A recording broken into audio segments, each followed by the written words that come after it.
Any other questions? What originally got you interested in the Oviatt? Oh, wow. It's a childhood memory. When I was a kid, my dad and I would go to the Los Angeles Athletic Club, which is pretty much across the street from the Oviatt Building. And as we'd be walking to or from the club, I'd look across the street and I'd see this beautiful building, which was in terrible shape at the time.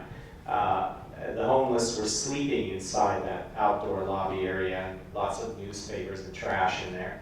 And I thought it looked like the entrance to a movie theater. It really kind of intrigued me. It was beautiful and it was falling apart.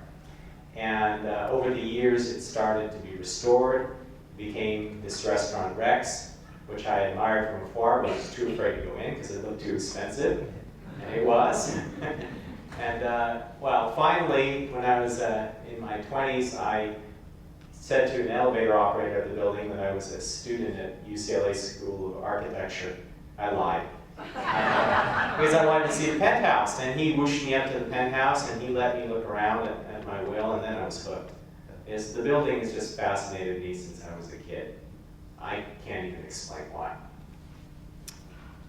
Any other questions? Question for Seth? Or yeah. Is there any connection between the Oviatt Library at CSUN and Oviatt? Not really. The Oviatt Library at CSUN was named for Delmar Oviatt, who was the first regent, or chancellor, forgive me, of that school at CSUN. Back, I think he became chancellor in the late 50s. But there's really no family connection that I could find. Also, is Brenda Levin the architect for the new Autry Western Heritage Museum? Yes, she is. Yes, Ms. Levin is still extremely active in the architect scene, as well as Wayne Ratkovich. They're all over the place doing lots of great stuff.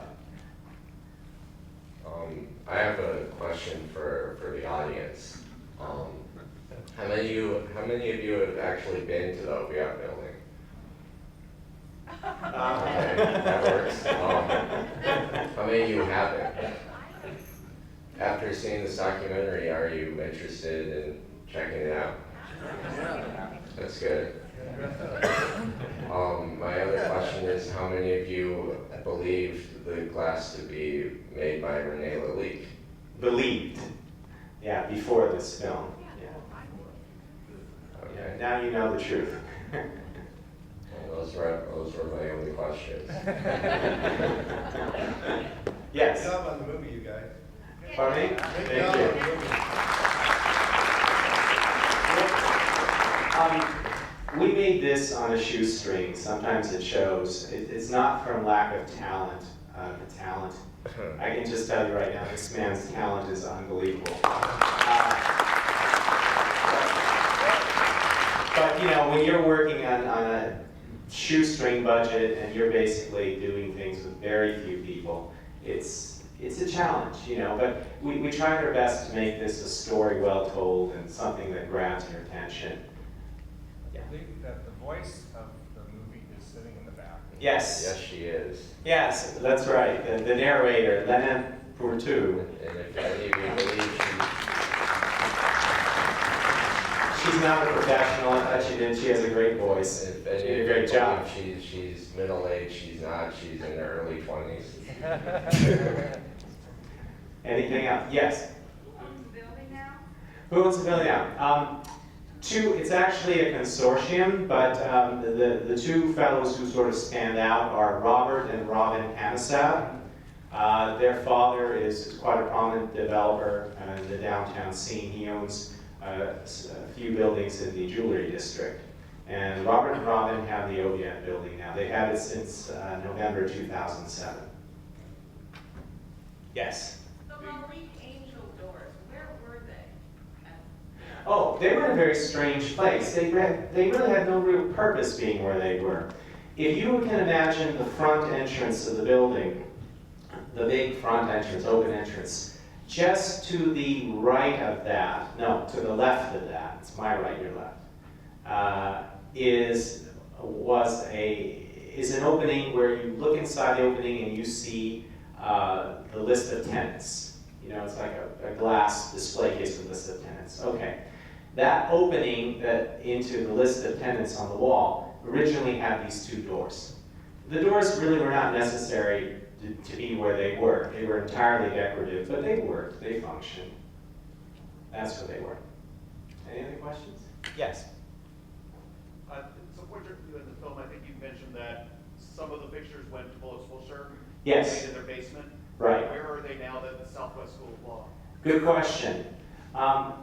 Basically what Bullocks Wilshire picked up were the two of the three original chandeliers. There were three big chandeliers by Lalique in the main room.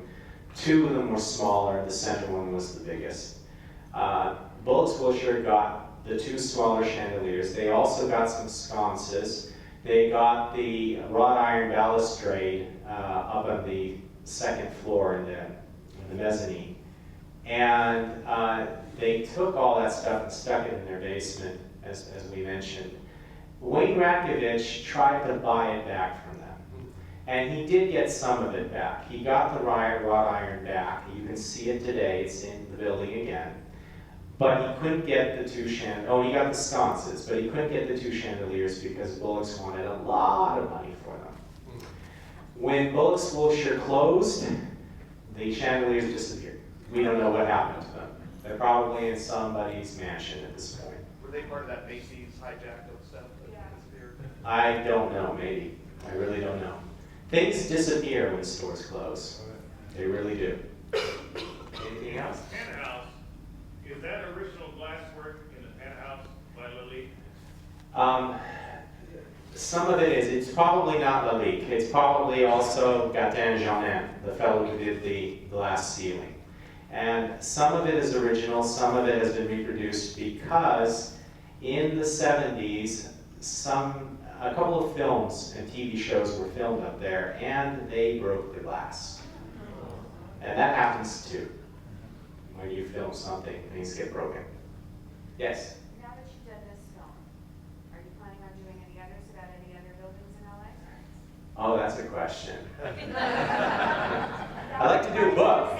That would be really nice. Well, I'm going to let Seth answer for his part. For me, I'm going to do a book about the Oviatt Building, which will show a lot of things you didn't see here, and there'll be a lot of stories that we did not tell here, because there are a lot of stories. Any other questions? Seth, did you compose some of the music for the? I did compose some of the music. The later years of the Oviatt Building, the music you hear behind Wayne Ratkovich and Virgil Morano and Brent Levin, that was all created by me. Wow. Most of the building music was Dean Morano. Yes, that's right. Everything you heard that had a 1920s, 30s, and 40s feel to it was a prodigious amount of music in there, and it was all from one person's band, Dean Mora and Mora's Modern Rhythmists. They're a contemporary band. They perform all over the place in the West Coast, regularly here in LA. And in fact, if you like that music, almost all of what you heard is on a CD that Dean Mora made. It's actually 1920s Los Angeles music. We tried to choose music that had been composed by Los Angeles composers for Los Angeles bands, but it's all authentic 20s, 30s, and 40s. You can pick up information about Dean Mora's CD outside the front entrance. There's a table just to the left as you go out, and we're also selling the DVDs there. Yes? Mark, the lady that redid it, she did some other buildings that you showed at the end? Yes, Brenda Levin, right? Like a ranch market or something? Right, yes. Where is that? What is that? That is, Seth, you filmed it. Do you remember the Yes. exact address? It's off of Wilshire Boulevard. I can't remember the exact. Wilshire and 6th. Yeah, it's very near Wilshire and Vermont, I think. East of Vermont. Yeah. Yeah, east of Vermont, yeah. Isn't there Koreatown? It's, yes, exactly. What is it now? What goes on there? Shops and It's restaurants. a market. It's still it's more like a. It's like a shopping area, you know, there are boutique stores, restaurants, things like that. It's very nice. So it's on Wilshire? No, it's off of Wilshire on 6th Street. 6th Street. On 6th Street east of Wilshire, moving in Koreatown, moving toward downtown. It's in Wilshire Center. Yes. East of Western Avenue. Perfect. Thank you. Yes, anything else? Anyone? Okay. Well, we hope you enjoyed it.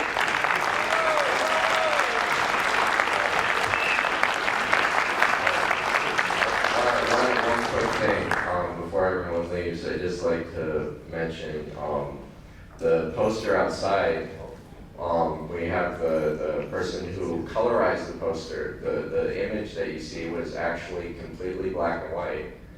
And Chaz, who's standing right there, he's probably gonna hate me for this, but he hand did every little detail you see in that poster and turned it to color, and I think he did an amazing job.